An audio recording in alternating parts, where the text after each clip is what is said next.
Olá, meus irmãos. Alegria poder estar junto com vocês. Irmã Eunice, lindona. Um beijo, irmã Eunice. Saudade. Como a senhora tá? Tá bem? Tem passado bem? Uma alegria grande saber que a senhora está aqui com a gente, viu? Um beijo. Me responda aí como é que a senhora está, se está bem, está tudo jóia?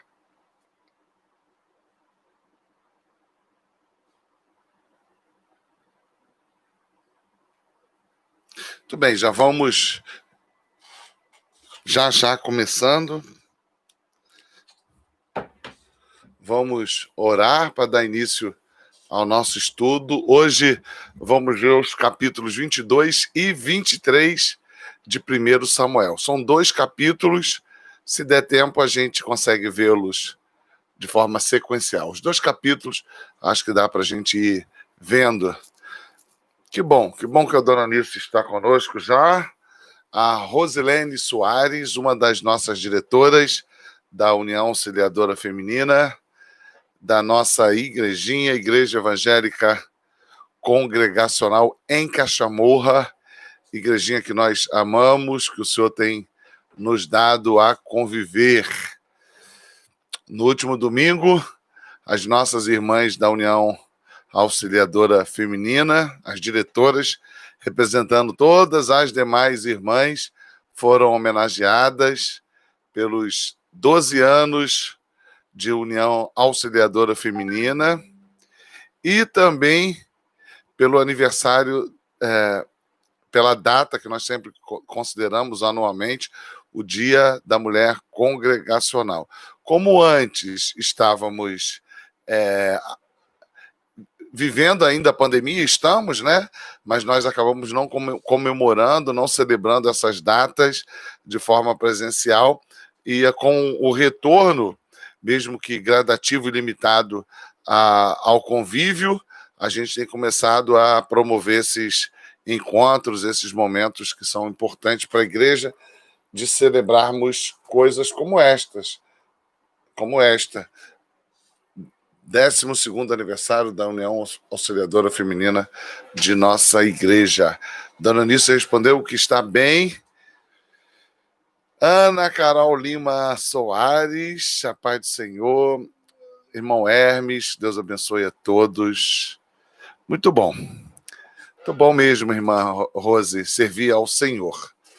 Vamos orar. Já tem um grupo de irmãos que está aqui juntos. Já deixa aí a sua Bíblia aberta, capítulo 22 e capítulo 23. Eu vou continuar fazendo como eu tenho feito. Eu tenho usado nos últimos dias a NVI, usei no último encontro, hoje vou usar também, nova versão internacional.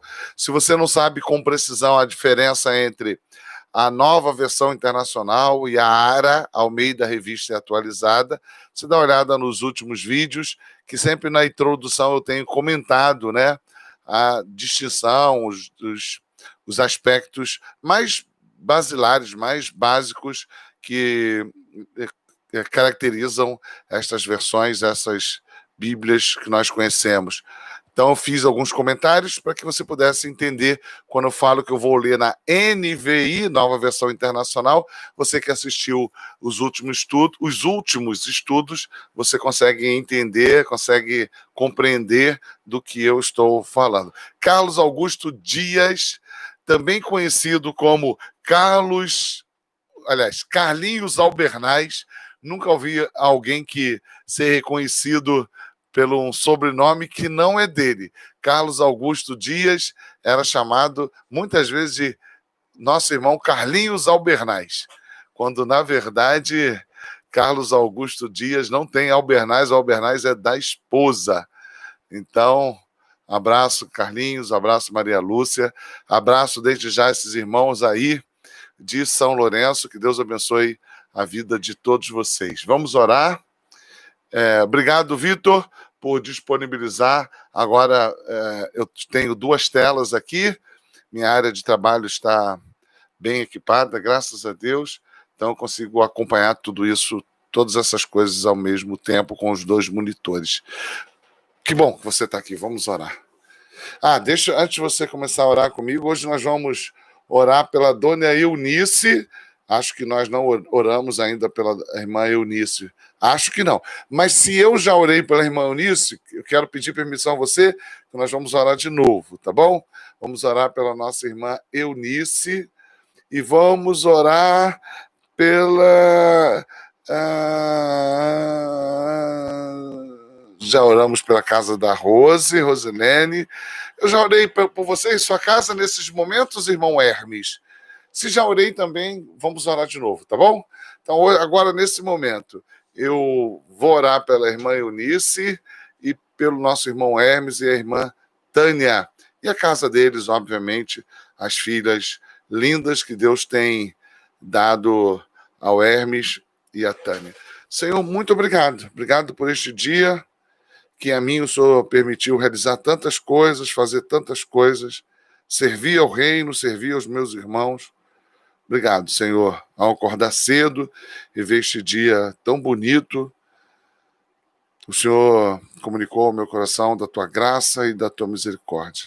Sim, eu tenho dores, eu tenho angústias, eu tenho frustrações, mas a tua graça, Senhor, tem me alcançado em cada um desses momentos. A tua mão sustentadora tem me alcançado, me sustentado, me protegido, me acolhido, me direcionado. O que posso eu dizer diante de ti, diante da tua salvação, diante da tua graça, diante do Cristo bendito, diante da cruz do Calvário, diante da fé salvífica, diante de quem tu és, senão muito obrigado, Senhor. Receba, Senhor, a proclamação diante da igreja, no meio da igreja, de que teu nome é bendito, que tu és santo, que tu és o único que é digno de louvor, de honra, de adoração. Proclamamos isso com os nossos lábios, essas palavras que alcançam o nosso coração, a nossa mente. E é uma verdade. Tu és, Senhor, o Deus bendito, o único digno de toda honra, de toda glória e de todo louvor. E receba, Senhor, o nosso culto, a nossa adoração, a exaltação do teu nome no meio da tua igreja. Somos pequenos, somos falhos, somos limitados, somos carentes. Ó Senhor, eu sou carente, sou muito carente de ti. Eu preciso muito do Senhor. Todos os dias, em toda hora, sempre eu preciso de ti. E agora, quando estamos juntos, por meio deste canal do YouTube, estamos juntos diante da tua palavra, mesmo que cada um em sua casa, mas unidos pelo Espírito Santo, que nos cela, que nos é o penhor. Queremos suplicar ao Senhor que o Senhor receba a nossa adoração, o nosso culto, o reconhecimento por intermédio de ti mesmo, ó Senhor, que tu és bendito, que tu és magnífico, que tu és soberano, que tu és bondoso, que tu és justo. Reconhecemos tudo isso, Senhor. Reconhecemos o teu amor na cruz do Calvário. E na medida que reconhecemos tudo isso, também reconhecemos a nossa pequenez, a nossa falibilidade, o nosso pecado, o nosso egoísmo, a nossa desobediência. E assim, Senhor, queremos agradecer por quem tu és e suplicando, Senhor, que a despeito de nossa fragilidade, toda fragilidade, o Senhor salve nesta noite, o Senhor santifique, o Senhor conduza o nosso coração ao arrependimento, que o Senhor nos faça agir segundo o teu querer, transformando-nos, Senhor, à imagem de Cristo Jesus. Vimos isso no culto, no domingo, o Senhor falando da necessidade urgente de nós nos arrependermos. Ouvimos isso ontem junto aos jovens da nossa igreja, no discipulado, que precisamos viver de modo como o nosso Senhor Cristo Jesus. Maridos, esposas, todos nós precisamos viver como Cristo, igualmente como Cristo. Porque o Senhor fez de injustos, como nós somos, justos, justificados em Cristo Jesus. E hoje, mais uma vez, estamos aqui, Senhor, para ouvir a Tua voz. Fala ao nosso coração. Fala, Senhor, e transforma a nossa mente, transforma o nosso coração, muda o nosso viver, muda o nosso agir, Senhor. Nos conduz à cruz. Nos conduz à cruz. Eu quero suplicar pela vida do Hermes, da Tânia, das meninas, que o Senhor abençoe a Carol, a Júlia. Obrigado, Senhor, por essa família que nós amamos. Obrigado, podemos ver a Carol se recuperando. Cuida, Senhor, e continua cuidando não só do corpo físico da Carol, mas continua cuidando do seu coração, da sua mente. Alcança a Júlia. Muito obrigado, Senhor, pela vida da dona Eunice, que nós amamos tanto, tão querida entre nós. Muito obrigado. Cuida também da dona Eunice, dá ela saúde. Obrigado porque olhamos para a dona Eunice e temos nela um exemplo. Quantas vezes, Senhor, eu olho para a vida da dona Eunice e fico admirado. Agradecido ao Senhor por Senhor ter promovido este encontro. E esses encontros que são, Senhor, que são resultados da sua ação na história. E foi o Senhor que chamou a dona Eunice, foi o Senhor que tocou o seu coração, desvendou os seus olhos, foi o Senhor que morreu na cruz do Calvário para salvá-la, e o que o Senhor fez com que nós pudéssemos conhecê-la e tê-la agora como uma irmã querida entre nós. Abençoa os seus filhos, abençoa a sua casa, dá a ela saúde, oração que fazemos, em nome de Jesus Cristo. Amém. Muito bem, tem uma galera boa que entrou aqui, que Deus abençoe muito a sua vida. Marcelo Ramalhete, Maria Aparecida Soares Maia, que deve estar junto com o nosso irmão Almir, Flávio Melo, Carmen Dora, te adora, um beijo, te adora. Geis, que deve estar lá com Antônio Carlos, Michele Salles Silva, mãe dessas meninas tão lindas, que nós amamos, Rose, que deve estar aí com Lelê, talvez com Beto, se não estiver trabalhando, Rosali, minha linda, que Deus abençoe muito teu coração, a tua mente, que o Senhor continue te fortalecendo na presença dele. Cristiane de Cunha é a Cris do Paulo? É isso? Se for, dá um oi aí, se for a Cristiane Cunha. Rosilene, já falei. Norma Sueli, nossa irmã Norminha, Deus abençoe a todos. E todos que já aqui nos cumprimentaram e os que estão presentes e não nos cumprimentaram. Capítulo 22, capítulo 23, vamos seguir 1 Samuel. É um prazer muito grande estar com vocês. Cristiane da Cunha, é a Cris do Paulo? A Cris da Vitória, é ela? É porque eu não consigo ver nesse momento se é ela. Sim, Cristiane do Paulo. Que bom, Cristo, que você esteja conosco também.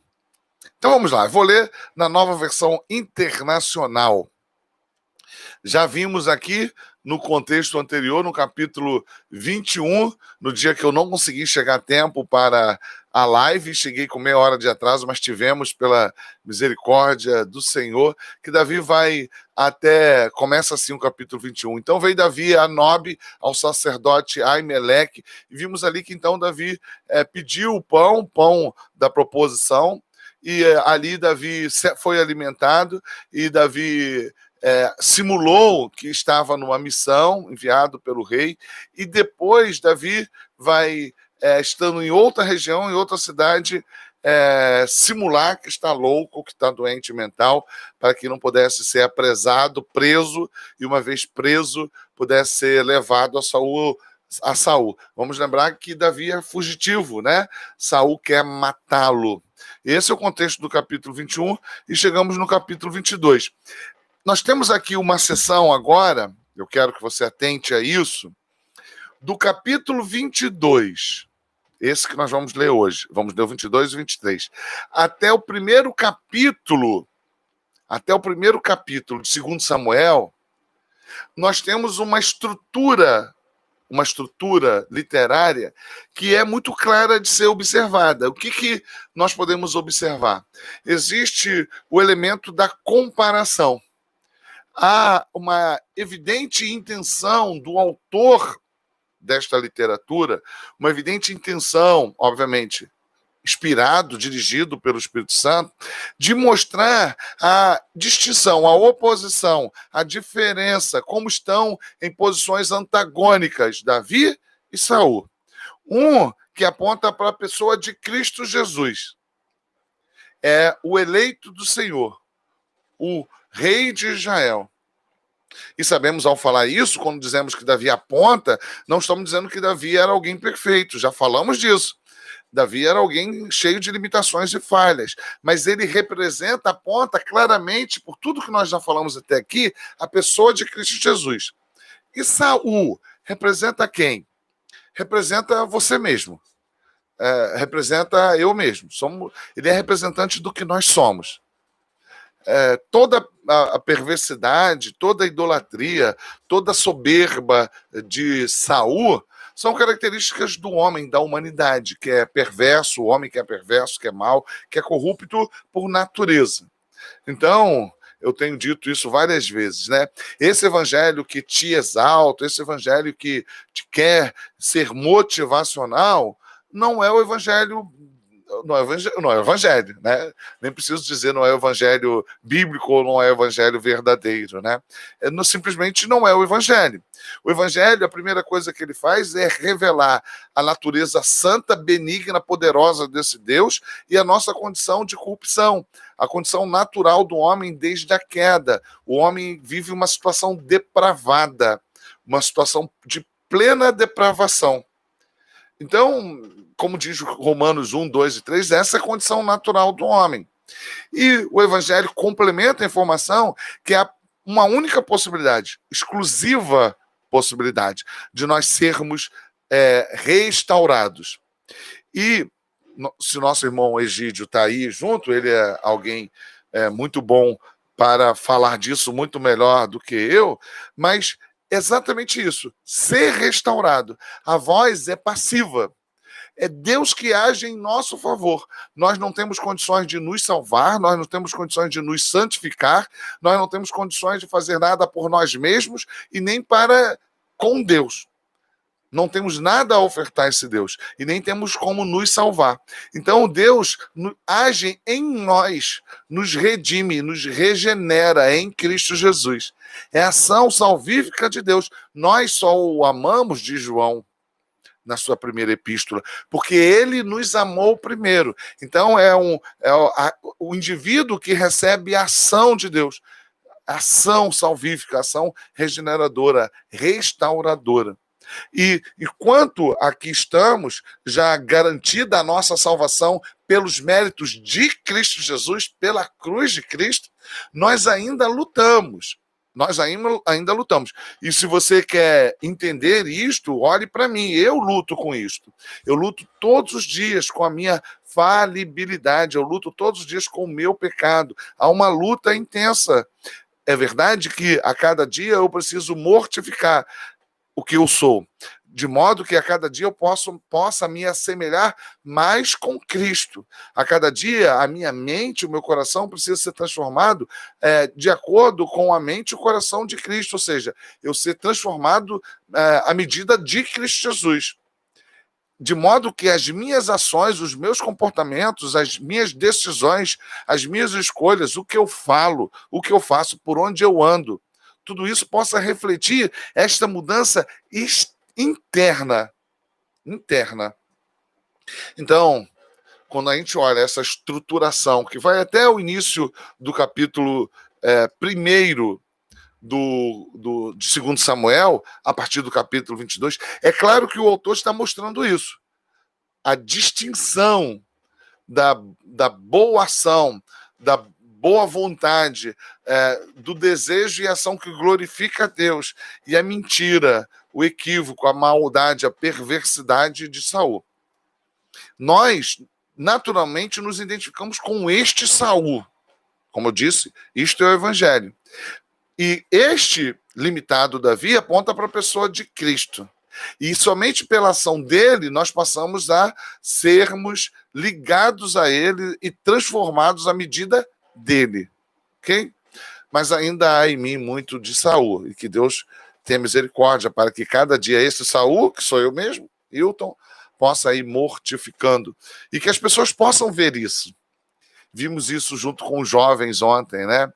E se você não tem assistido o discipulado junto com os jovens, fica aqui a minha fala. O que você está fazendo na segunda-feira que você não pode assistir? Não, mas eu não sou jovem. Então faça como eu, que sou jovem há mais tempo. Eu sou um jovem bastante experimentado e estou lá toda segunda-feira, viu?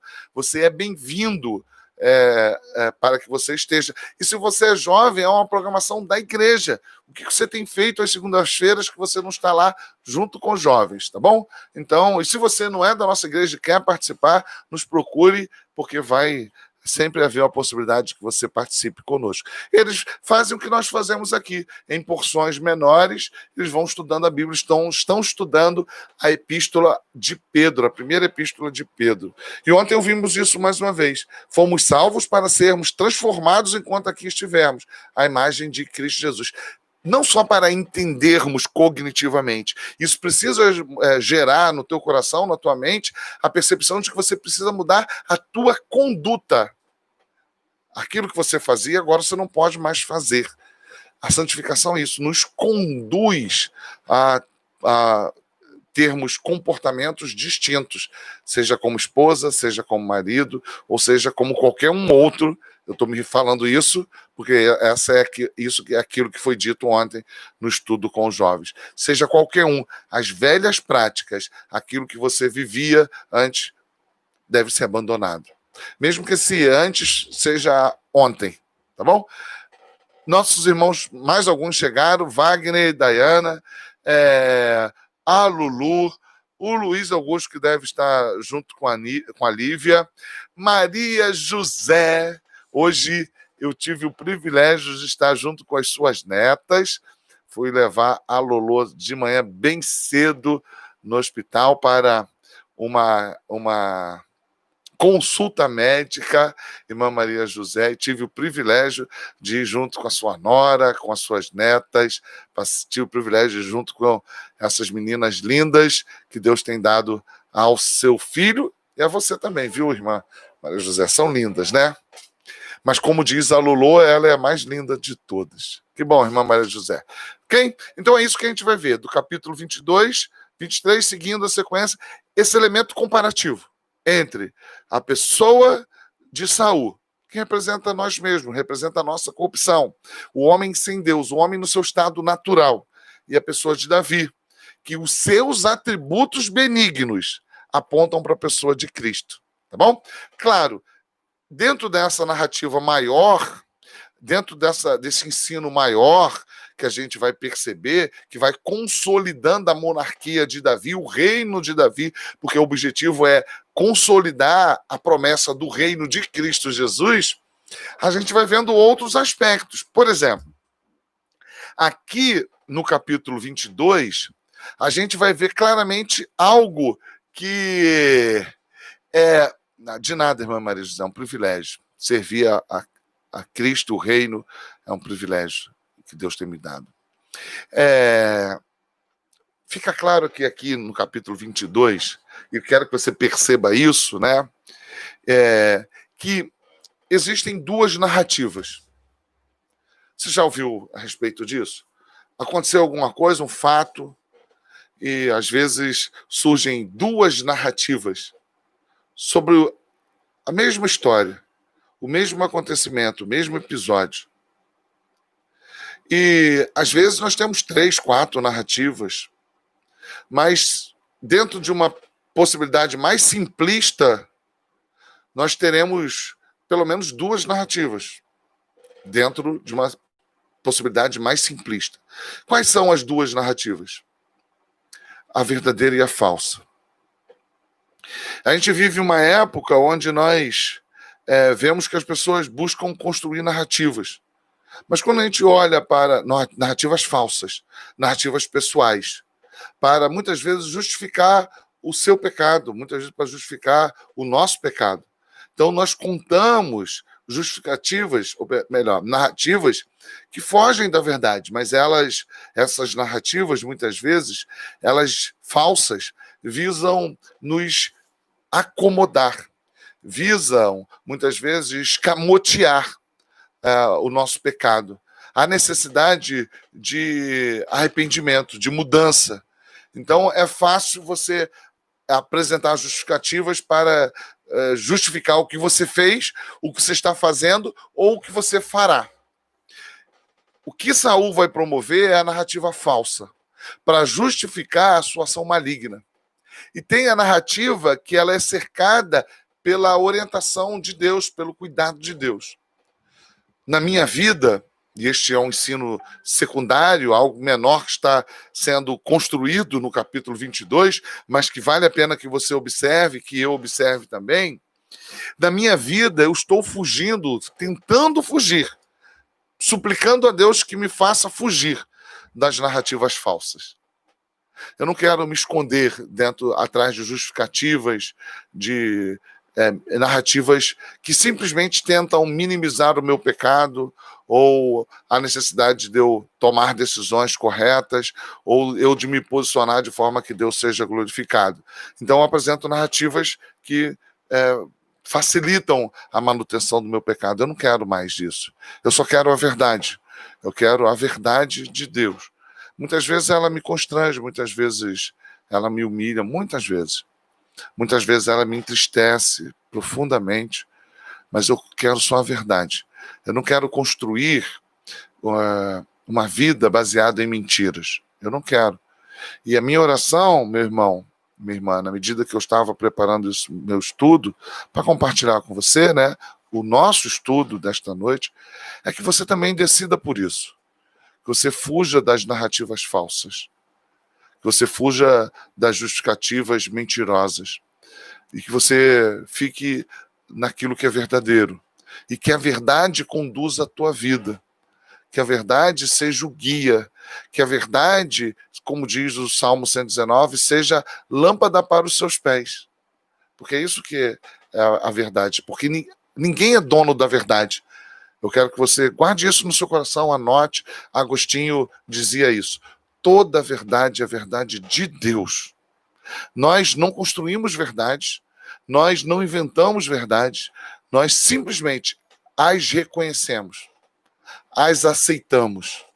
Você não é dono da verdade. A verdade tem a sua manifestação máxima na pessoa de Cristo. Cristo é o caminho, a verdade e a vida. Que a sua vida, meu irmão, minha irmã, seja construída com narrativas verdadeiras.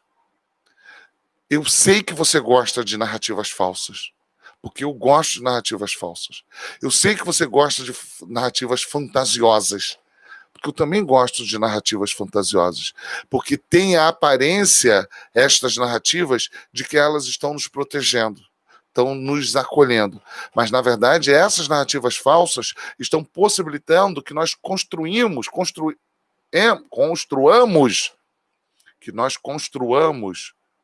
um mundo na desfaçatez, no engano, naquilo que não vai prevalecer, que vai ruir em algum momento, tá bom? Então, preste atenção, como a gente tem claramente duas tentativas de narrativas. Uma, ela está posta, ela é arbitrária. E qual é a narrativa verdadeira e que é arbitrária? É a narrativa de Deus. Deus não entra em diálogo, Deus não é democrático. Não pense que o modelo perfeito de governo é democrático. Não, não é. O governo perfeito de governo é teocrático. Por mais que as nossas escolas insistam, a partir do estudo do Renascimento e da Idade Média, nos instruir de forma contrária, a mostrar que a cultura medieva era uma cultura teocrática. Não, ela não era teocrática, ela era uma cultura religiosa, de uma religião cristã que foi abrindo mão desta verdade, colocando no lugar desta verdade bíblica tradições. como a gente vê hoje a igreja evangélica construindo e fazendo também, inserindo verdades, entre aspas, que não são bíblicas, logo não são verdadeiras. Como eu disse ontem numa postagem, não se engane, a mentira mente. A mentira mente. Então vamos lá. Davi fugiu da cidade. Acho que agora, diante de tudo isso, você vai perceber esses dois aspectos que eu considero centrais no capítulo 22. Quais? Primeiro, que a partir do capítulo 22, você vai perceber que esta contraposição, esta manifestação antagônica de dois personagens, um que representa a pessoa de Cristo e outro representa o que nós somos, este último, Saul, e este primeiro, Davi, essa construção vai estar até o início do segundo livro de Samuel, até o capítulo 1. Muito evidente, muito clara, né? Obviamente, depois que Saul morre, isso vai se arrefecer, porque o personagem antagônico a Davi, Saul, não vai estar presente. Mas vamos deixar isso para mais adiante. E a outra coisa que você vai perceber no capítulo 22 é a tentativa de se estabelecer uma narrativa falsa como verdadeira. O que nós muitas vezes fazemos. Como Saús, e você entende por que eu estou colocando no plural, como pequenos Saul, nós fazemos isso. Nós queremos apresentar uma narrativa, construímos narrativas falsas, com o objetivo de nos protegermos, quando, na verdade, estamos mergulhando cada vez mais na obscuridade, naquilo que é falso, naquilo que não vai nos conduzir à intimidade com Deus. E não vai ser duradouro. E que vai nos gerar profundo sofrimento. Não sofrimento que restaura, porque a verdade também nos promove sofrimento, mas promove sofrimento como quem está extirpando do nosso corpo o que é maligno, como quem está limpando feridas. É isso que a verdade faz. A mentira não. Ela faz a manutenção daquilo que já está infectado, daquilo que está em estado de putrefação. Ela não quer mudar, ela quer continuar. Sabe o que eu preguei domingo? Arrependei-vos. A mentira vai dizer, não tenha pressa. E afinal de contas, isso que você fez nem é tão grave. Olha ao redor, olha o que ele fez, olha o que ela fez, olha para o teu irmão, a tua irmã, o teu pai, a tua mãe, olha. E você vai sempre encontrar uma justificativa para promover uma narrativa falsa. Fuja disso, porque isso é do diabo. O diabo que é especialista em construir narrativas falsas. E se você quer ver a primeira narrativa falsa que ele apresenta como verdade, vai lá e leia Gênesis 3 e você vai identificar. Fuja da tentativa de estabelecer narrativas falsas. Davi fugiu da cidade de Gate e foi para a caverna de Adulão. Quando seus irmãos e a família de seu pai souberam disso, foram até ele para encontrá-lo. Também juntaram-se a ele todos os que estavam em dificuldades, endividados e os descontentes. E ele se tornou líder deles. Todos aqueles que já reconheciam, estavam já vivendo em situação difícil e reconheciam o não governo de Saul. Quando estou falando do não governo, não que ele não estivesse no governo, um governo que não era segundo a vontade de Deus, que era um governo idólatra, de um homem que agia segundo o seu próprio coração. E você vai perceber aqui já o antagonismo entre Davi e Saul, porque você vai perceber, por exemplo, que Davi vai cuidar da sua família. Davi vai ficar preocupado com que os da sua casa sofram retaliações de Saul, enquanto Saul quer matar Jonatas. Perceba a distinção. Enquanto Davi ama os seus, Saul está se tornando inimigo de Jonatas. Como pode um pai inimigo do seu filho? E o que faz com que Saul se torne inimigo de Jonatas? A verdade de Deus, revelada pela vida, pelas decisões, pelas escolhas de Jonatas.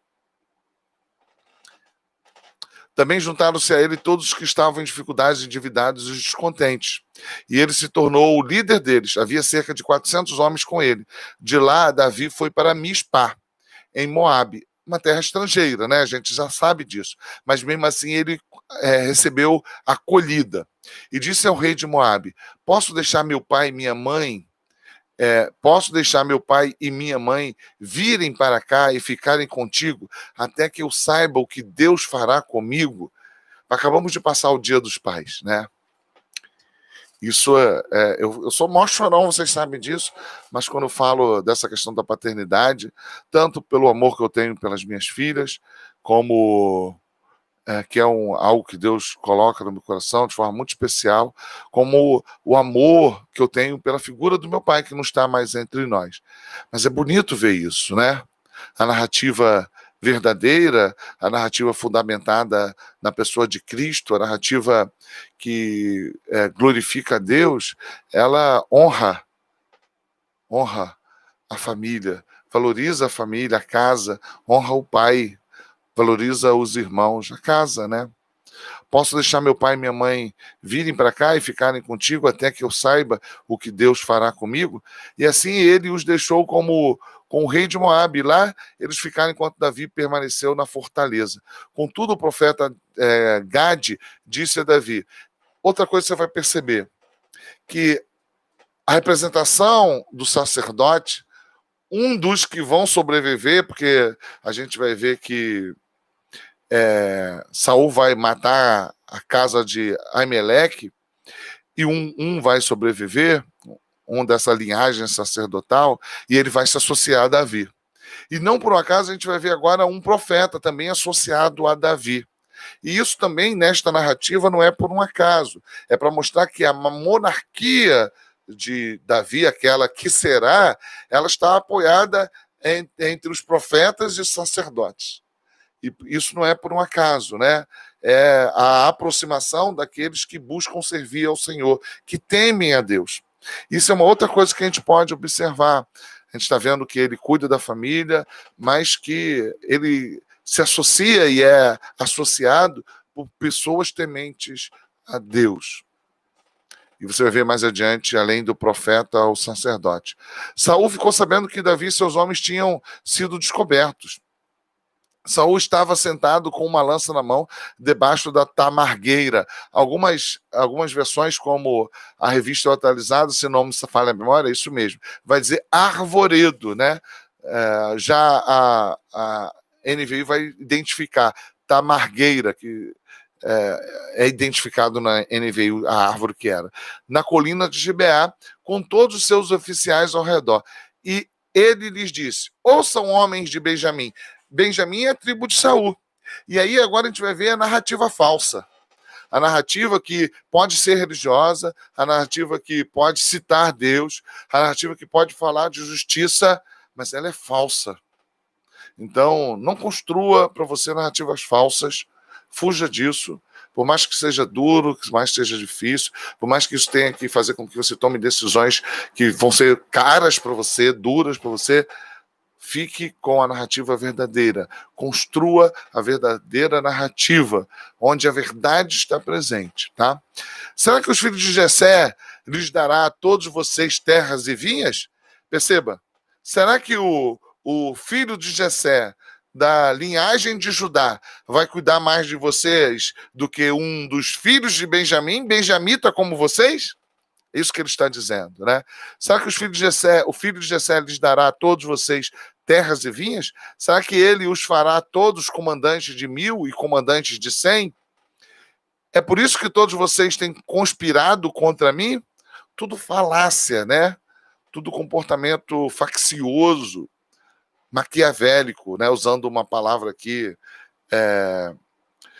uma palavra que não caberia, né? Porque Maquiavel vem depois, muito depois de Saul, então não caberia, anacrônica essa palavra que eu quis dizer, mas vocês entenderam, né? Que planeja, que é astuto, né? É por isso que todos vocês têm conspirado contra mim? Ninguém me informa quando meu filho faz acordo com o filho de Jessé. Perceba o antagonismo? Além da narrativa falsa, né? Enquanto um está consolidando uma história verdadeira, enquanto um é inimigo do filho, e o filho se tornou inimigo dele porque ficou do lado da verdade, Davi cuida da família. Nenhum de vocês se preocupa comigo, nem me avisa que meu filho incitou meu servo a ficar à minha espreita, como ele hoje faz? Mentira. Entretanto, Doeg, o Edomita, lembra dele? Aquele que estava lá junto com o sacerdote, que Davi pergunta sobre se não tinha espada, lembra disso? Davi ficou preocupado, porque ele estava ali, e aí ele pede, e ele acaba recebendo a espada de Golias, né? Entretanto, Doeg, o Edomita, que estava com os oficiais de Saul, disse: viu o filho de Jessé chegar em Nob e encontrar-se com Aimeleque, filho de Aitube. Opa, já trouxe a informação. Ameleque consultou o Senhor em favor dele. Também lhe deu provisões e a espada de Golias, o filisteu. Peraí, a narrativa não é essa. Não foi isso. Acima de tudo, Davi foi lá porque estava com fome. Forjou uma história, é verdade, sabemos disso. Queria também algum tipo de arma e acabou ficando com a espada de Golias, mas foi acrescentado informações que não constavam lá, né? Aimeleque consultou o Senhor em favor dele. Também lhe deu provisões e espada de Golias, o filisteu. Então o rei mandou chamar o sacerdote Aimeleque, filho de Aitube, e toda a família de seu pai, que eram os sacerdotes em Nob. E um desses vai fugir, porque já sabemos que eles vão morrer. E eu já tinha dito isso, né? E toda a família de seu pai, que eram sacerdotes em Nob, todos foram falar com o rei, Saul, né? E Saul disse: ouça agora, filho de Aitube. Ele respondeu: sim, meu senhor. Saul lhe disse: por que vocês conspiraram contra mim, você e o filho de Jessé? Porque você lhe deu comida, isso é verdade, e espada, e consultou a Deus em favor dele para que se rebelasse contra mim e me armasse cilada. Isso não é verdade. Como ele está fazendo? Ameleque respondeu ao rei: quem dentre todos os teus oficiais é tão leal quanto Davi? Irmãos, ou você fica do lado da mentira, ou você fica do lado da verdade. Ou você constrói, ou você está envolvido numa narrativa verdadeira e tenha prejuízos diante do que é verdade, ou você continua forjando narrativas falsas para esconder o seu pecado, para fugir da verdade de Deus, da reparação, da restauração, do avivamento, da purificação que Deus quer fazer na sua vida. Eu estou falando partindo do princípio que você é crente. Então, partindo do princípio que você é crente, como pregamos no domingo, arrependei-vos. Hoje é o dia de se arrepender. Hoje é o dia, como vimos ontem, de vivermos como Cristo Jesus, de fazermos o que é necessário para glorificar a Deus. Quando vejo esse comportamento de Aimeleque, eu quero dizer para os irmãos que ontem, mais uma vez, eu fico sempre, né, emocionado e constrangido. Porque no texto de Pedro, que o nosso irmão Arthur Lima compartilhou ontem, ele aponta, refere-se, me faz memória, ao Salmo 34. E Deus está nos chamando de justos, quando nós sabemos que somos injustos. Como pode, se Deus nos amar dessa forma? Como pode nos amar assim? Música que eu sei que a Rosali tanto ama e eu também, e que alguns dias atrás choramos juntos, eu e ela, ao falarmos desta canção. Como pode nos amar assim? Isso deve gerar em nós constrangimento e abandonarmos as narrativas falsas.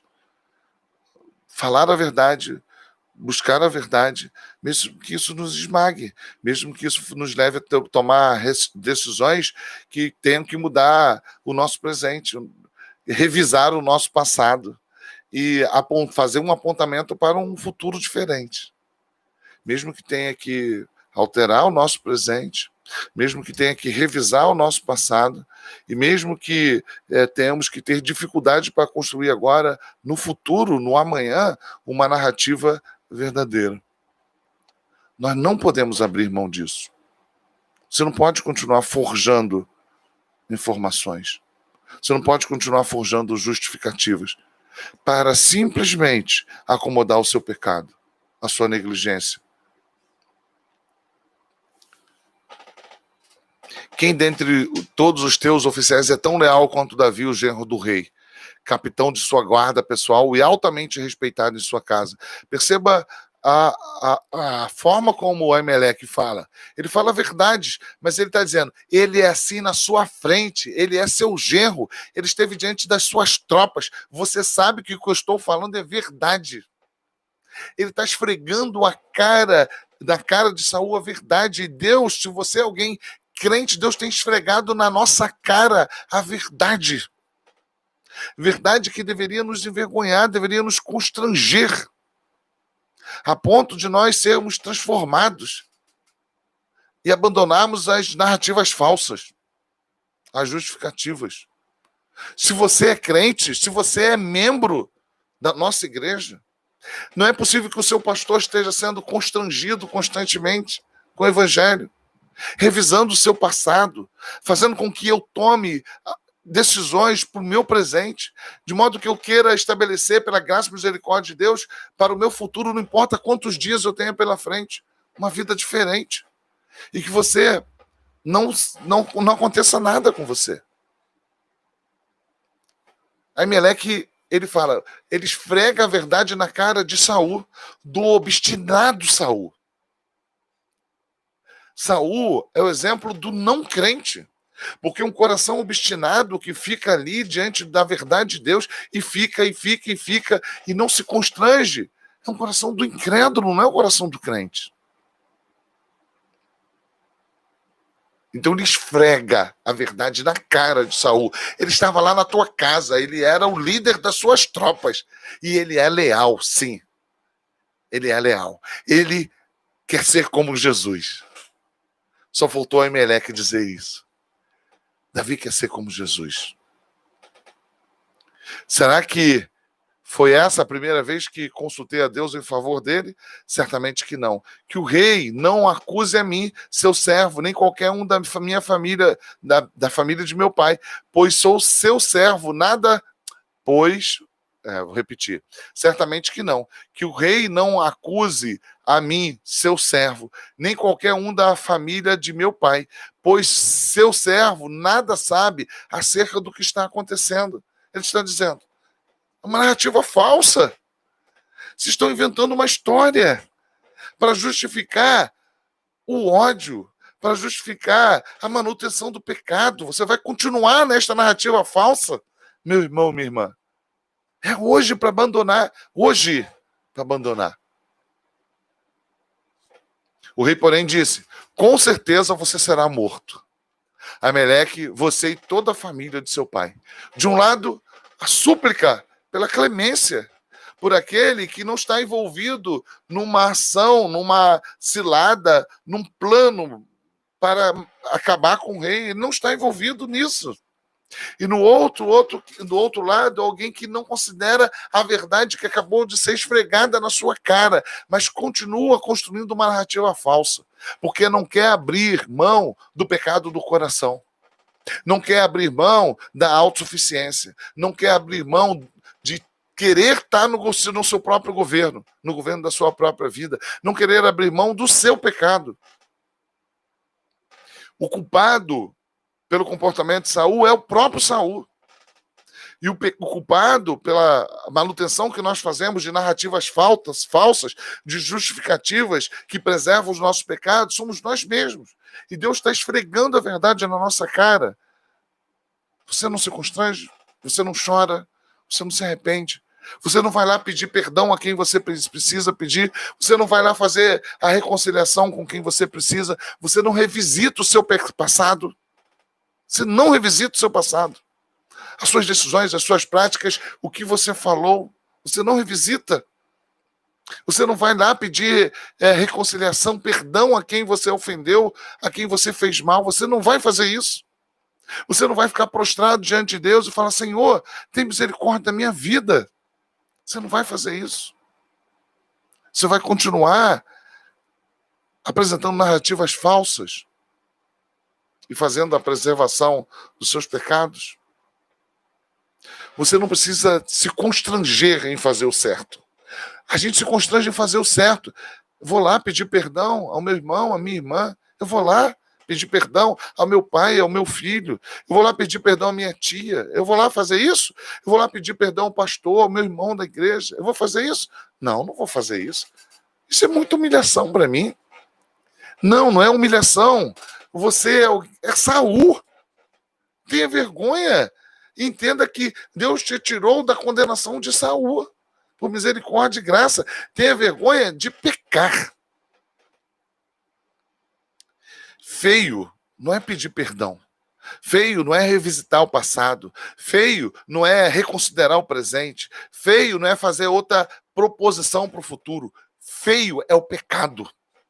E não só feio, é fétido. É fétido. Como dissemos no domingo, não fique contando com a longanimidade de um Deus que é longânimo. Não fique. É para hoje, é para agora. Não fique contando com a longanimidade de um Deus que é longânimo. Porque Deus é que estabelece a hora, o fim, o momento que ele diz, chega, basta. E ele não comunica isso. Ele simplesmente dá um basta e chega, como vimos no domingo. É a hora, é o tempo do arrependimento. Você está entendendo? É o tempo do arrependimento. Quando é o tempo? Chegou, é agora, é hoje. O tempo do arrependimento é hoje. É o que Saul não quis. Continuou e amplificou o seu pecado. Então o rei ordenou aos seus guardas que estavam ao seu lado: matem os sacerdotes do Senhor, pois eles também apoiam Davi. Sabiam que ele estava fugindo, mas nada me informaram. Contudo, os oficiais do rei recusaram erguer a mão para matar os sacerdotes do Senhor. Por mais que aqueles homens estivessem ao lado de Saul, eles tinham discernimento para entender que aquilo que Saul estava promovendo e conduzindo-os era pecado. E eles rejeitaram e disseram, não, não vamos. Então o rei ordenou a Doeg, mate os sacerdotes, e ele os matou. E naquele dia matou 85 homens que vestiam túnica de linho. A casa sacerdotal.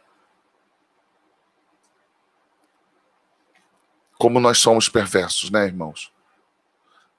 É o que nós somos capazes de fazer. Mas Deus nos chama hoje para uma mudança de vida. Além disso, Saul mandou matar os habitantes de Nob, a cidade dos sacerdotes. Homens, mulheres, crianças, recém-nascidos, bois, jumentos e ovelhas. Entretanto, Abiatar, e esse vai fugir, e como representante do sacerdócio, e aí a gente tem a tríade, e é importante, é linda, a Bíblia é linda, né, irmãos? Você vai ver, você vai ter aí, neste momento, a representação dos ofícios de Cristo, em cada um deles.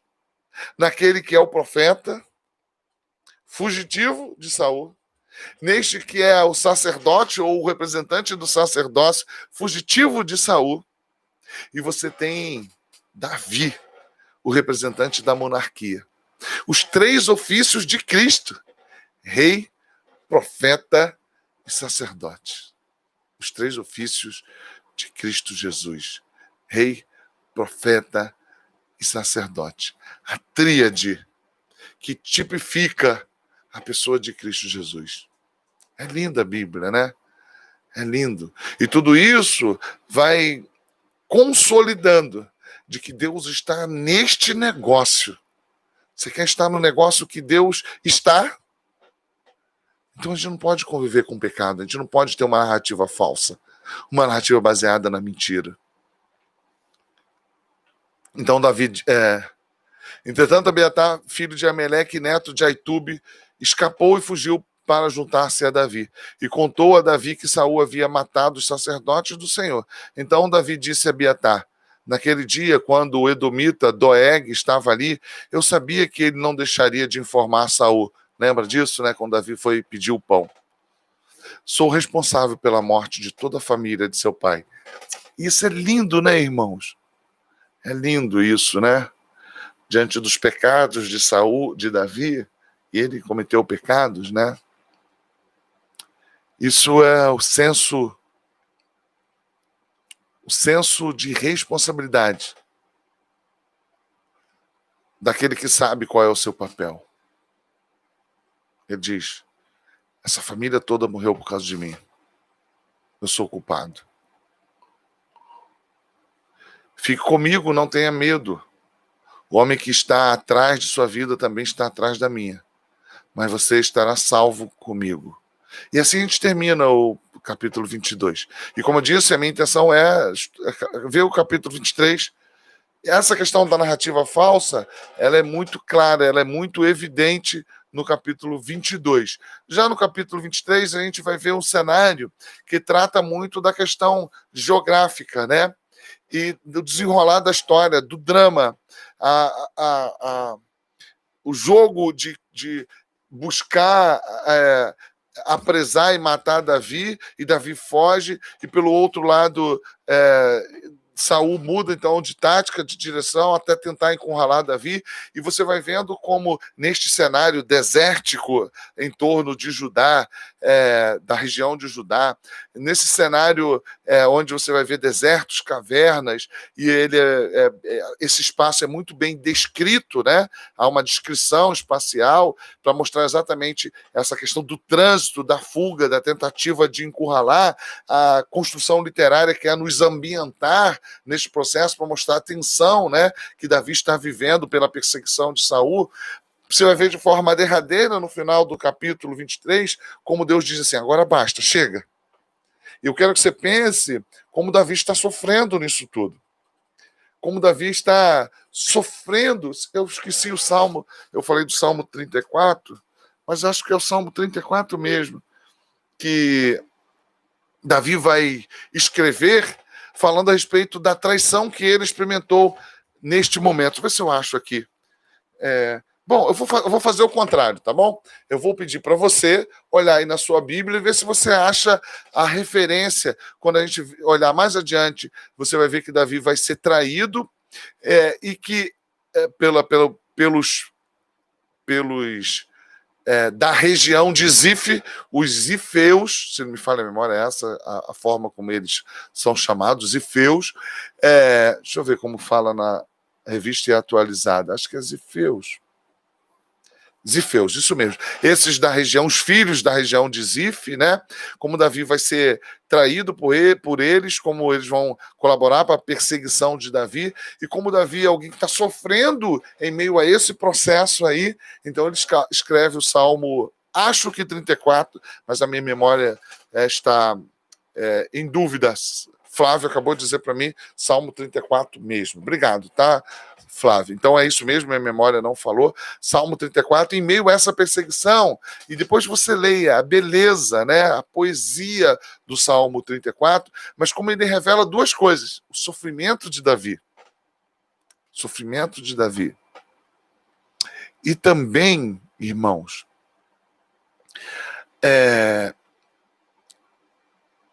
que Davi confia no Senhor. É o Senhor que é aquele que vai entrar com provisão, aquele que vai ser o resgatador, aquele que vai salvá-lo. O Salmo 34, ele revela isso com muita clareza. Davi está confiado no Senhor. Ele está muito triste, ele está abatido. Ele sabe o que está acontecendo, ele sabe da infidelidade, ele sabe.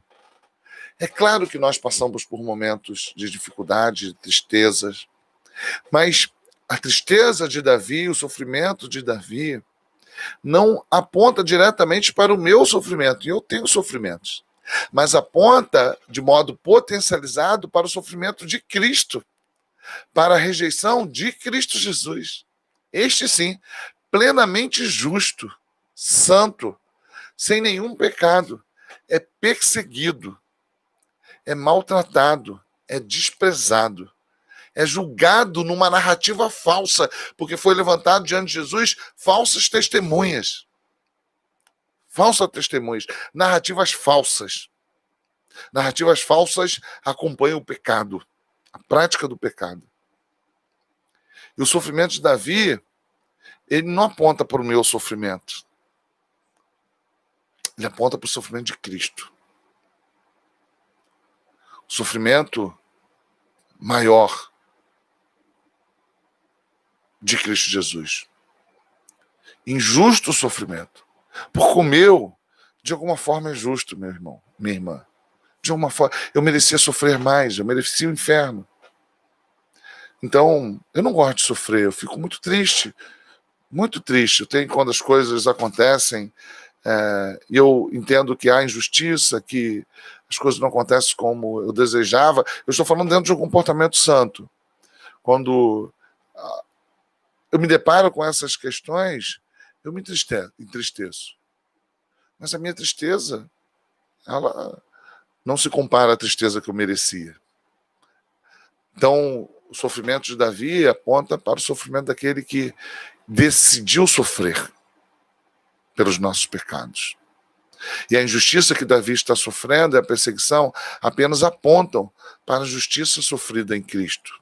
A justiça diante dos homens. Mas Deus decidiu fazer dele maldição, derramando a justiça dele sobre o seu filho. Para que nós sim, que éramos injustos, fôssemos tornados justos nele. Então, isso ajuda a gente a entender o capítulo 23, né? Toda essa construção geográfica, espacial. Aí eu acho que eu lendo, embora seja um texto longo, vai ser fácil de você compreender. Quando disseram a Davi que os filisteus estavam atacando a cidade de Keila, aqui a gente vê um outro antagonismo. O que Saul faz diante de Aimeleque e do povo daquela região? Os mata todos. O texto vai falar de criança, de homens, mulheres, animais. Ele, na verdade, ele quer dizer, exterminou todo mundo. Por outro lado, a gente vai ver agora Davi consultando a Deus para saber, eu preciso me disponibilizar. É essa a tua vontade, Senhor? Para que eu venha a proteger os habitantes de Keila. Então a gente vê esse antagonismo presente, que vai estar presente, como eu falei, até o início do capítulo 1 do segundo livro de Samuel. Quando disseram a Davi que os filisteus estavam atacando a cidade de Keila e saqueando as eiras, perguntou ao Senhor, devo atacar esses filisteus? O Senhor respondeu, vá, ataque os filisteus e liberte Keila. Eu quero falar uma coisa para você, meu irmão, minha irmã. E é muito sério isso que eu vou te falar. Porque isso eu preciso aplicar à minha própria vida. Sabe o teu sofrimento? Sabe a tua angústia? Sabe o meu sofrimento, a minha angústia, a minha tristeza? Isso não nos dá o direito de pararmos. Isso não nos dá o direito de desejarmos ou abdicarmos de sermos bênçãos para outras pessoas que estão sofrendo. Não importa se o sofrimento é físico, é emocional, tem a ver com a sua família, financeiro. Você não pode se internalizar dentro do seu próprio sofrimento e viver como se aquilo te bastasse. Você quer fazer isso? Eu também quero quando estou sofrendo. Eu também quero. O Dia dos Pais é um período para mim muito difícil. Foram dias muito difíceis. Estão sendo ainda. Muito difícil. E eu quero parar. Eu quero parar. E acho que tem justiça em querer parar. E quando eu olho para a história de Davi, que apenas aponta para a pessoa de Cristo, eu entendo que eu não tenho o direito de parar. Eu quero parar porque eu quero fugir. Eu quero fugir. Eu quero fugir de tudo quando eu estou sofrendo, quando eu estou no meio de angústia. Eu imagino que você também. Mas nós fomos chamados a servir.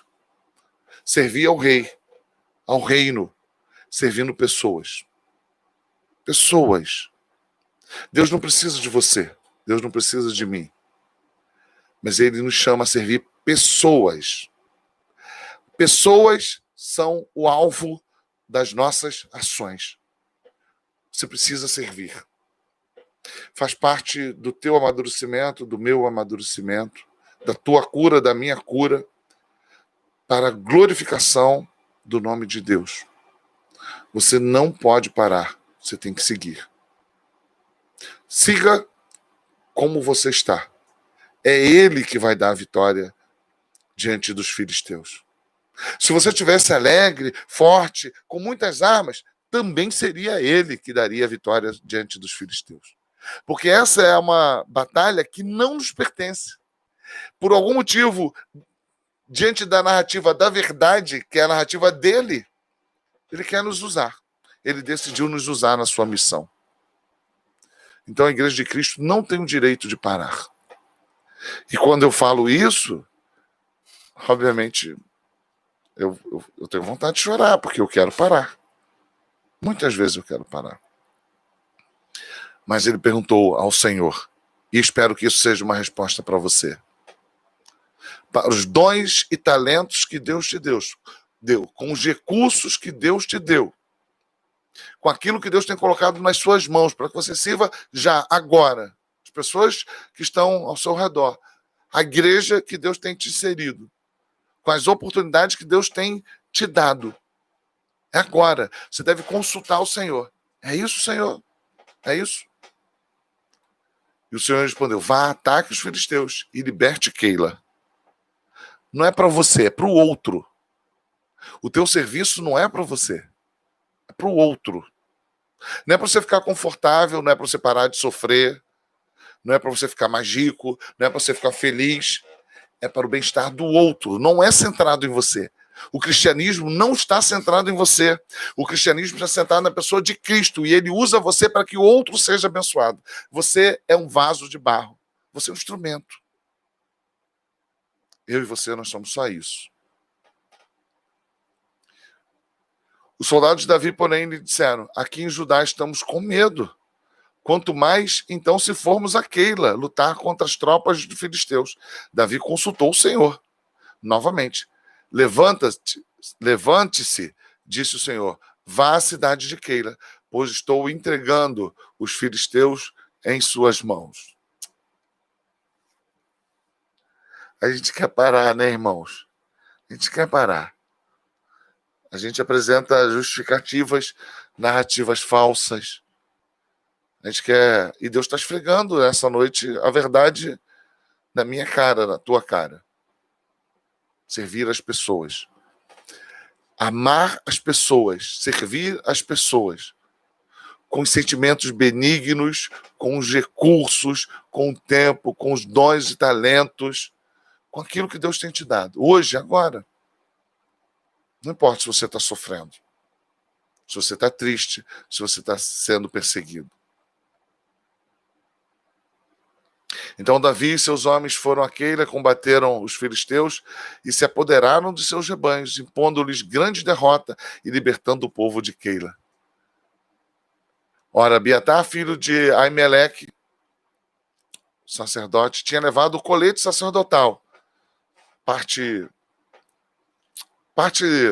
da vestimenta, e que muitas vezes eles faziam consultas. A gente precisa lembrar, essas consultas elas aconteciam porque a gente não tem compilado as escrituras. Você hoje não precisa ficar buscando a irmã de oração, o pastor que é ungido. Não, você tem a Bíblia sagrada, a revelação daquele irmãozinho, daquela irmãzinha. Você não precisa disso, você tem a Bíblia, tá bom? Mas isso fazia parte do ritual que muitas vezes estava envolvido com essa questão da vidência, ou seja, da profecia que fazia indicações e até mesmo estabelecia o que ia acontecer no futuro. O colete sacerdotal, quando fugiu para se juntar a Davi em Keila, foi dito a Saul que Davi tinha ido a Keila e ele disse, Deus o entregou nas minhas mãos. Estão se referindo ao mesmo Deus. Mas uma é narrativa falsa e outra é narrativa verdadeira. A narrativa de Saul fala a respeito do mesmo Deus.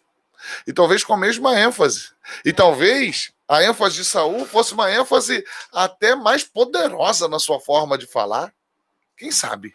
Ele era aquela pessoa que estava ali determinando. Deus está falando comigo. E está determinando. Por mais que ele pudesse falar com autoridade, por mais que ele pudesse falar em nome do Senhor, o que ele estava falando era mentira, narrativa falsa. Deus o entregou nas minhas mãos, pois Davi se aprisionou a entrar numa cidade com portas e trancas. Quer dizer que o acesso, o texto não descreve com muita precisão, e na revista atualizada vai dizer que, quer ver? No versículo 7 da revista atualizada, entregou nas minhas mãos, está encerrado, pois entrou numa cidade de portas e ferrolhos. A revista é atualizada, né? A NVI vai dizer com portas e trancas. E Saul convocou todo o seu exército para a batalha, para irem a Keila e cercarem Davi e os homens que o seguiam. Acabou, né? Davi está morto. E agora vai haver uma perseguição nessa descrição espacial. Acabou. Não. Não. A vitória, a derrota, a alegria, a tristeza, tudo depende de Deus. Tudo depende de Deus. Versículo 9. Então eles tentaram no versículo 8 cercar a cidade. Quando Davi soube que Saul tramava atacá-lo, disse a Abiatar: traga o colete sacerdotal. Então orou: ó Senhor, Deus de Israel, este teu servo ouviu claramente que Saul planeja vir a Keila e destruir a cidade por causa dele. Será que os cidadãos de Keilas me entregarão a ele? Saul virá de fato conforme teu servo ouviu? Ó Senhor, Deus de Israel, responde. E o Senhor disse: ele virá. E Davi novamente perguntou: será que os cidadãos de Keila entregarão a mim e aos meus soldados a Saul? E o Senhor respondeu: entregarão. É isso mesmo. Você foi lá para servir, você foi lá para salvá-los, você foi lá para enfrentar os filisteus, você está servindo.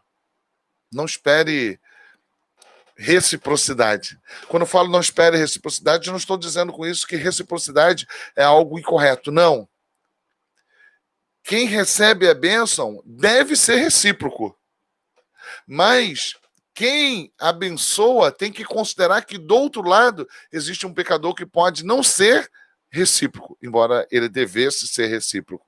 Ok? Eu não estou anulando a ideia de que a gratidão e a reciprocidade não seja bíblico. Não, muito pelo contrário, a Bíblia ensina exatamente isso.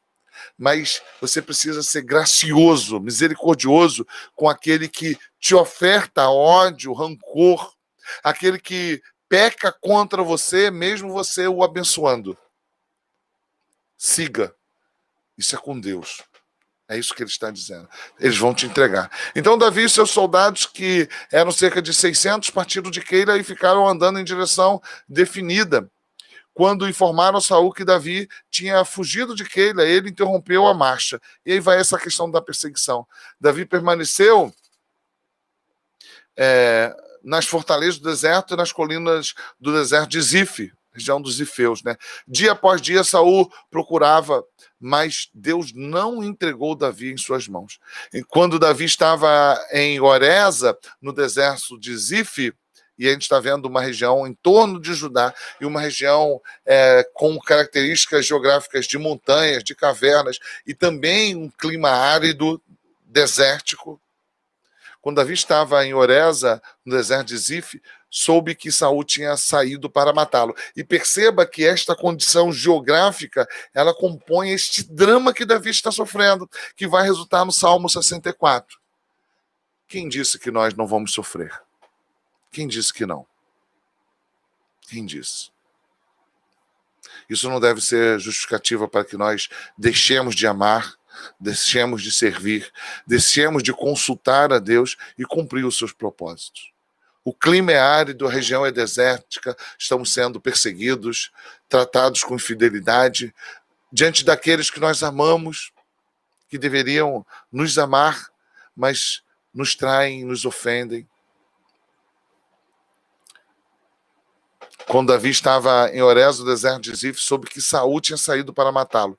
E Jonatas, filho de Saul, foi falar com ele em Oreza e o ajudou a encontrar forças em Deus.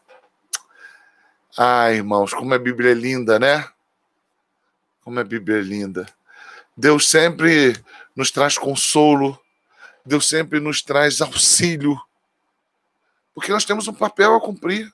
Nós temos um propósito, a gente precisa ter medo. Lembra, Davi estava com medo. Davi era um homem falível. Aponta para Cristo, mas é falível. Deus quer que a gente continue. Não tenha medo, disse ele. Meu pai não porá as mãos em você. Você será rei de Israel, e eu lhe serei o segundo em comando. Até meu pai sabe disso. O que ele está dizendo? Deus definiu que você vai ser o rei de Israel. Ninguém pode contrariar a narrativa verdadeira. Não pode. E Jonatas revelou o desejo do seu coração de estar do lado da verdade, da narrativa verdadeira, e estar ao lado do seu amigo, a quem ele tanto amava. Esteja do lado da verdade, meu irmão, minha irmã. Esteja. Estabeleça relações, vínculos, onde a verdade seja o fundamento, como é linda a amizade de Jonatas e Davi. Os dois fizeram um acordo perante o Senhor. E se não me falha a memória, é a última vez que este pacto, que esta aliança vai ser posta e renovada. Se não me falha a memória, agora até o final do primeiro livro de Samuel, e a gente vai ver a morte de Saul e dos filhos de Saul. Esse é o último encontro, o último momento que eles fazem este pacto, esta aliança, ou a renovação desta aliança, né? E dois fizeram um acordo perante o Senhor. É Deus que é o fiel da balança. É Deus que certifica essa amizade. É Deus que preserva e sustenta esse relacionamento. Relacionamentos onde Deus se faz presente, o amor é evidente. A fidelidade, a ajuda mútua, a despeito das nossas fragilidades. Há uma renovação do pacto diante de Deus. Deus é o celebrador, o celebrante desta aliança entre aqueles que o temem. É Ele mesmo que faz com que irmãos estejam pactuados na verdade, que pais e filhos estejam pactuados na verdade, em Cristo, na cruz. Esposa, esposo, estejam pactuados no sangue do Cordeiro, na nova aliança em Cristo Jesus, onde narrativas falsas não têm vez, não pode estar presente. Terminando o versículo 19, e a gente vai terminando. Alguns zifeus foram informar Saul em Gibeá. Davi está se escondendo entre nós nas fortalezas de Oreza, na colina de Aquilá, ao sul do deserto de Gesimon. Perceba, região desértica. Agora, ó rei é uma bajulação, né? Claro que ele era rei, mas é uma tentativa de agradar Saul. Agora, ó rei, vai quando quiser, e nós seremos responsáveis por entregá-lo em suas mãos. Saul respondeu: o Senhor os abençoe por terem compaixão de mim. Narrativa falsa. Deus não está nesse negócio. Não há compaixão nesse processo. Não tem amor, não tem compaixão. Não tem amor onde Deus não está presente. Não há amor. Amor pode ter algo que as pessoas chamem de amor. Não é amor onde Deus não está presente. O Senhor os abençoe por terem compaixão de mim. Vão e façam mais preparativos. Descubra onde Davi geralmente vai e quem o tem visto ali. Dizem-me que ele é muito astuto. Descubra todos os esconderijos dele e voltem aqui com informações exatas. Então irei com vocês se ele estiver na região, ou procurarei entre todos os clãs de Judá. É a região de Judá que ele estava, né? Estamos terminando. E eles voltaram para Zif, os zifeus, né, à frente de Saul. Davi e seus soldados estavam no deserto de Maom, na Arabá, ao sul do deserto de Gesimon, tudo ao redor de Judá. Saul e seus soldados começaram a buscar, e ao ser informado disso, Davi desceu a rocha e permaneceu no deserto de Maom. Sabendo disso, Saul foi para lá em perseguição a Davi. Pronto, encurralou, né? Saul ia por um lado da montanha e Davi e seus soldados pelo outro. Fugiam depressa para escapar de Saul. Acabou, não tem mais. Estão encurralados que nem ratos. Quando Saul e suas tropas estavam cercando Davi e seus soldados para capturá-los, um mensageiro veio dizer a Saul: venha depressa, os filisteus estão atacando Israel. Os mesmos filisteus a quem Davi venceu em Keila. Agora estão atacando Israel. Então Saul interrompeu a perseguição a Davi e foi enfrentar os filisteus. Por isso chamaram esse lugar de Selá Ramalecote. E Davi saiu daquele lugar e foi viver nas fortalezas de En-Gedim. Casualidade? Não. O condutor da narrativa verdadeira, o antagonista de Saul, o que aponta para Cristo, estava sendo conduzido pelo próprio Deus que o preservou, para que ele continuasse a cumprir os propósitos de Deus. Deus abençoe muito a sua vida, meu irmão, minha irmã. Desculpa, a emoção sempre me toma. O evangelho me constrange muito. E Deus falar no meu coração, segue. É algo que, ao mesmo tempo, me consola, me conforta, mas, ao mesmo tempo, faz com que eu continue vivendo com as minhas dores, com as minhas dificuldades, com as minhas crises. Muitas vezes Deus não vai tirar o deserto. Deus não vai tirar a perseguição. Não no tempo que você quer, não no tempo que eu quero. Ele vai fazer com que isso faça, de alguma forma, parte do nosso ensino. De modo que nós não paremos de servir. Sirva. Sirva a outras pessoas. Que Deus abençoe sua vida. Vamos parar por aqui. Um beijo no seu coração. Deus te abençoe e que você reflita sobre o que nós ouvimos e aprendemos nessa noite. Não vou me demorar mais, não vou alongar mais. O que era necessário ser dito foi dito. E que nós tenhamos a humildade de perceber que Deus tem dito aos nossos corações. Arrependei-vos. Arrependei-vos. Arrependei-vos. Essa é a hora. Chegou o tempo. Senhor, muito obrigado pela vida dos meus irmãos, pela paciência, pela forma carinhosa com que eles me tratam. Sei que não merecia, não mereço. Sou grato a Ti, tão somente grato. Obrigado, Senhor, pela Tua palavra, que mais uma vez chegou ao meu coração, que me constrange, que a verdade do Senhor é esfregada na minha cara, no meu rosto. Eu posso sentir o cheiro dela. E o Senhor está dizendo para mim, abandona as narrativas falsas, abandona a mentira, a justificativa, e viva a narrativa verdadeira. A condução da minha vida, a condução das minhas mãos sobre a sua vida. É isso que o Senhor tem me dito, é isso que o Senhor tem nos dito. Esta é a narrativa verdadeira. Eu conduzindo a tua vida, com dores, em meio a desertos, sirva. Abandone a mentira, as narrativas falsas. E mesmo com as suas dores, sirva o próximo. Sirva o próximo. Sirva o próximo. Que o Senhor me ajude.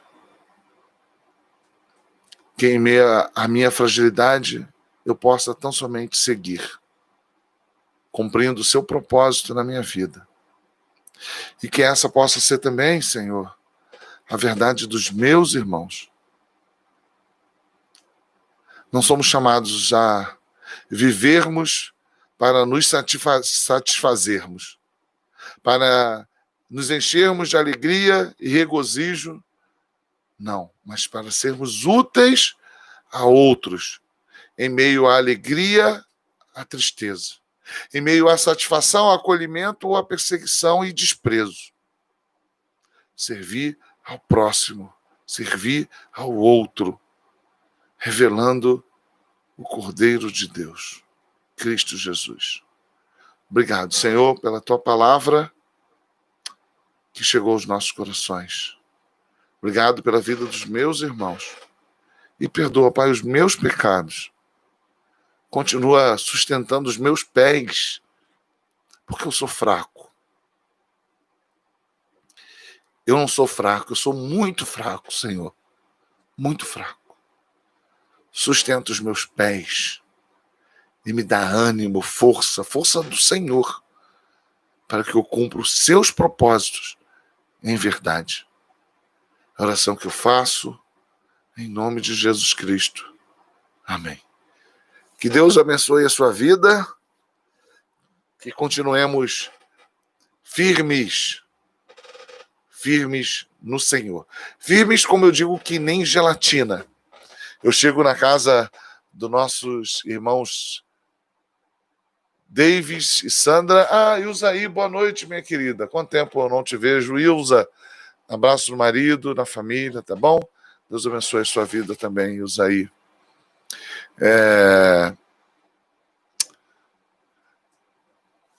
Chego na casa dos nossos irmãos Davis e Sandra, não sei se eles estão assistindo. E aí o Moisés, o primogênito, o mais velho, né? O primogênito não, porque a mais velha é a Valentina, que está lá na Venezuela. E aí o Moisés, quando eu pergunto, e aí Moisés, tudo bom? Tudo firme? E o Moisés então me responde, firme, pastor, que nem gelatina. E eu fico rindo, né? Fico rindo. Deus nos abençoe, Deus tem misericórdia de nossas vidas.